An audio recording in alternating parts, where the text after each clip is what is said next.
Salam alaikum. Donc, dans cette vidéo, on va voir le théorème de la base incomplète et le théorème de la base extraite. Alors, si vous vous rappelez, si on prend soit E, un espace vectoriel, on va prendre un espace vectoriel de dimension finie n, et on prend B, V1 jusqu'à Vk, une famille de vecteurs de E. D'accord? Alors, si vous vous rappelez,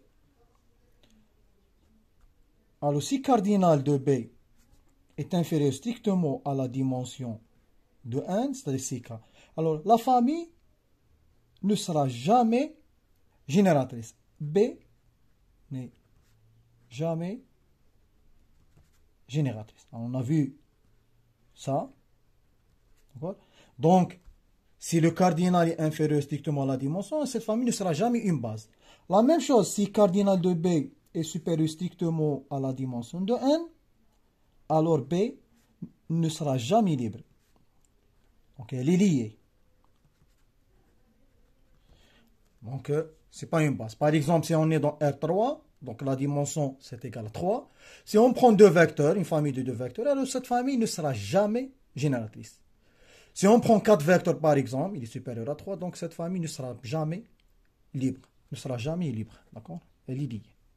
D'accord? Alors, par contre, si on est dans ce cas, B peut être libre.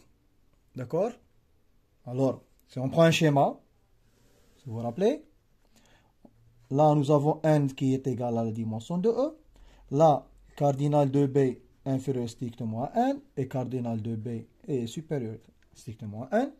Alors là, si vous vous rappelez, on a dit que B n'est pas génératrice. Mais ce qui est sûr, c'est que B est libre ou non, ou lié. D'accord? Ce qui est important, c'est ça. Alors là, B est toujours lié, ne sera jamais libre. Mais B peut être génératrice ou non. D'accord? Alors, si la famille est libre, on peut compléter, on peut ajouter des vecteurs pour que B soit une base de E. Ça s'appelle le théorème de la base incomplète. Alors, le théorème de la base incomplète dit que toute famille libre peut être complétée pour avoir une base de E. Vous voyez, puisque le cardinal est inférieur à 1, donc on doit ajouter des vecteurs. D'accord? Par exemple, si la dimension est 3 et le cardinal est 2, donc on doit ajouter un seul vecteur. On va voir comment ajouter les vecteurs. La même chose, si B est génératrice, donc on est dans ce cas, alors on peut enlever des vecteurs pour avoir une base de E. Ça s'appelle le théorème de la base extraite. On peut extraire une base. Alors si on a par exemple B, le cardinal de B c'est égal à 5, par exemple si on a 5 vecteurs dans R3, pour arriver à la dimension, on doit enlever 2 vecteurs. D'accord? On va prendre un exemple. On va prendre un exemple de théorème de la base extraite. Comment extraire d'une famille génératrice une base? Alors, soit, par exemple, on va prendre B égale V1 c'est 1, 1, V2, 1, moins 1, par exemple V3, ou le 1, 0, plutôt, pour simplifier, 1, moins 1, et V4 c'est égal 1, 2, par exemple.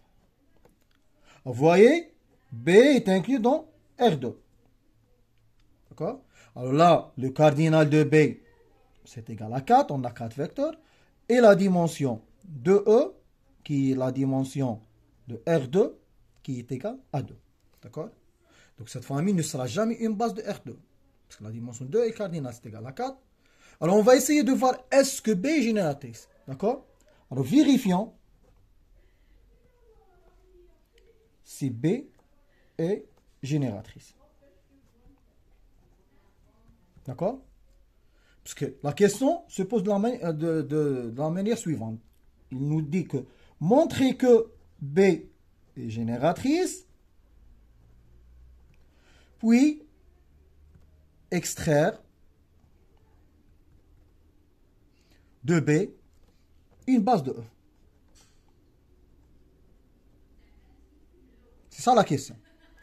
Donc on doit montrer Avant d'extraire une base, on doit montrer que B est génératrice.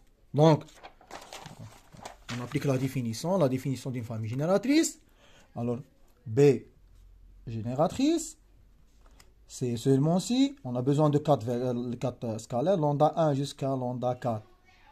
Ou bien, quel que soit U appartient à R2, il existe lambda 1 jusqu'à lambda 4, tel que U, c'est égal à la somme des lambda I fois VI, I allant de 1 jusqu'à 4. D'accord? Donc, on va prendre soit U, c'est égal à X, Y appartient à R2. Et on va résoudre l'équation U, c'est égal à la somme des lambda I fois VI, I allant de 1 jusqu'à 4. Donc, l'objectif, c'est tirer les lambda. D'accord? Alors, qu'est-ce qu'on va faire? On va multiplier les vecteurs par les lambda I. On fait l'addition, on fait l'égalité. Donc, on trouve lambda 1 plus lambda 2 plus lambda 3 plus lambda 4.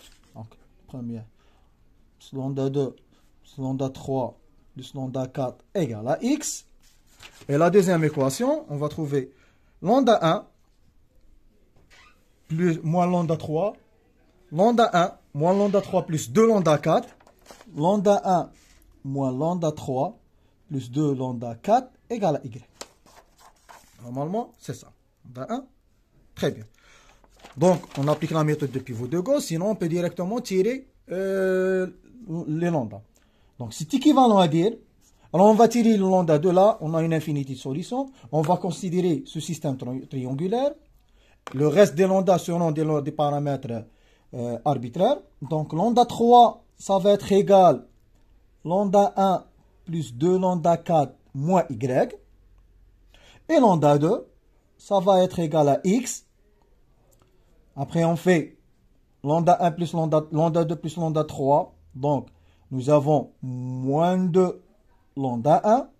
Après là, nous avons 3 lambda 3. Donc, ça va être égal à moins 3 lambda 3. Après le moins, donc ça va être égal à plus Y. Donc, et voyez là, on a une infinité de solutions. Infinité de solutions. J'espère que je n'ai pas fait des erreurs de calcul. Donc, si on a une infinité de solutions, cela implique que B est génératrice. D'accord? Génératrice de R2. Mais elle n'est pas une base. Mais voyez, si on fait la même chose, si on trouve des lambda uniques là, si vous vous rappelez, si on trouve des lambda uniques, on dit directement que la famille, elle est génératrice et c'est une base. Si on trouve lambda 1, lambda 2, lambda 3, lambda 4, unique, donc la famille est une base. Par contre, là, nous avons un problème d'unicité. Mais quels sont les lambda qui posent un problème d'unicité? C'est le lambda 1 et plutôt là, nous avons un lambda 4. Lambda 1 et lambda 4, c'est les lambda qui posent un problème. D'accord? Alors maintenant, si on fait la même chose, et on n'a pas dans les calculs le lambda 1 et le lambda 4, c'est-à-dire si on n'a pas le lambda 1 et le lambda 4, donc on n'a pas le V1 et le V4, donc on va trouver lambda 2, lambda 3 unique. Donc, comment extraire une base? Alors on enlève les vecteurs correspondant aux lambda qui posent un problème d'unicité. Les lambda qui sont à droite. Puisqu'on a lambda 1 et lambda 3 et lambda 4, donc on enlève les vecteurs correspondant à lambda 1 et lambda 4, qui sont V1 et V4. D'accord? Si on a juste la lambda 1, on enlève le V1. Si on a lambda 2, on enlève le V2. Alors si on enlève les vecteurs correspondant à lambda 1 et lambda 4, c'est-à-dire on enlève le V1 et V4 et avec les mêmes calculs ou bien le même procédé, on peut montrer, ou bien on montre directement, on montre que V2, V3 est une base de R3. D'accord? Vous voyez là, on a extrait de la famille V1, V2, V3, V4, une base qui est V2, V3.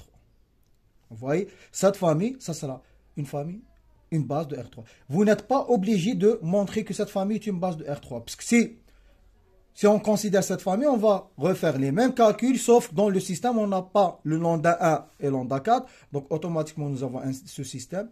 Donc, la résolution de ce système, ça sera la même chose que la résolution du système qui dépend de V2 et V3. Juste, on n'a pas le lambda 2, le lambda 1 et lambda 4. Vous n'êtes pas obligé de montrer que cette famille est une base. Donc, d'après les calculs précédents, on va trouver lambda 2 et lambda 3 uniques. Donc, la famille est une base de R3.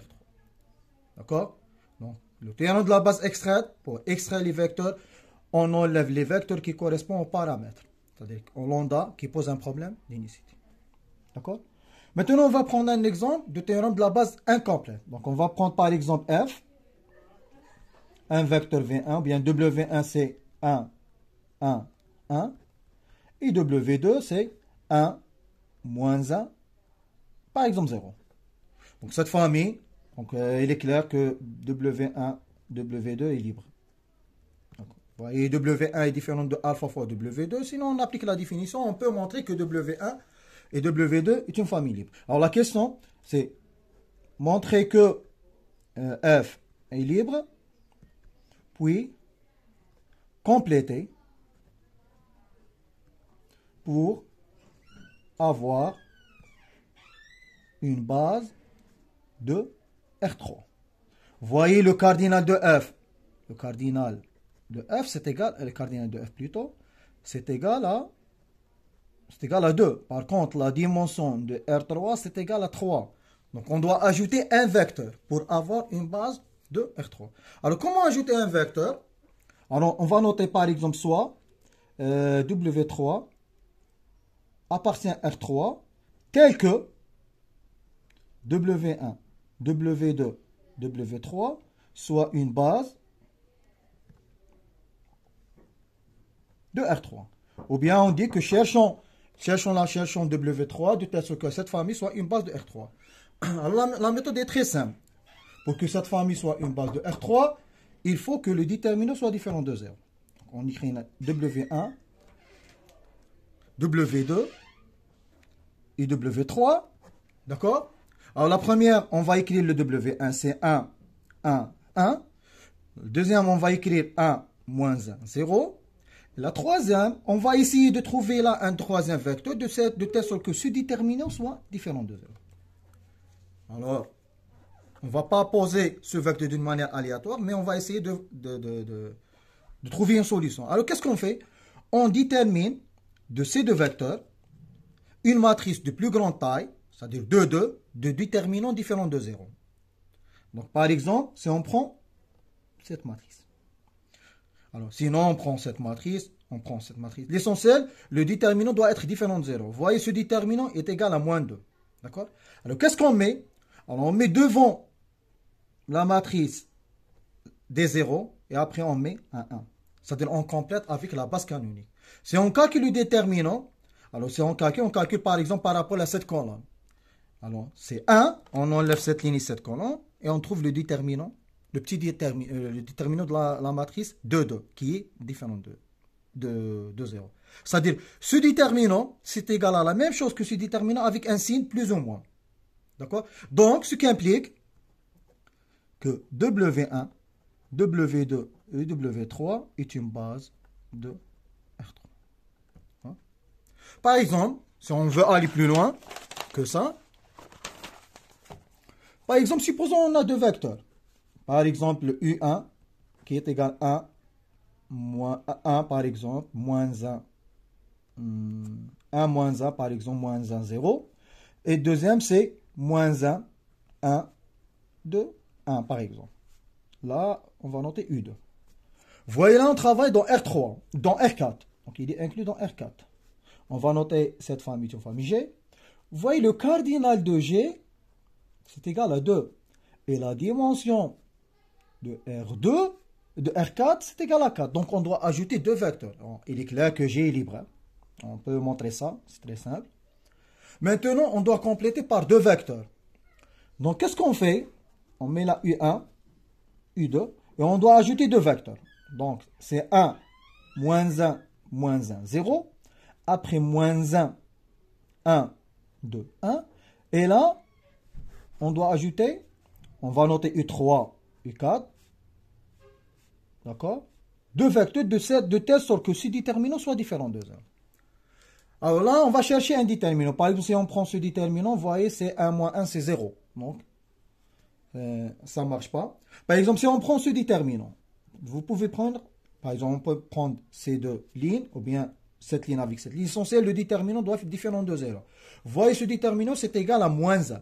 Donc, on met devant cette matrice des 0.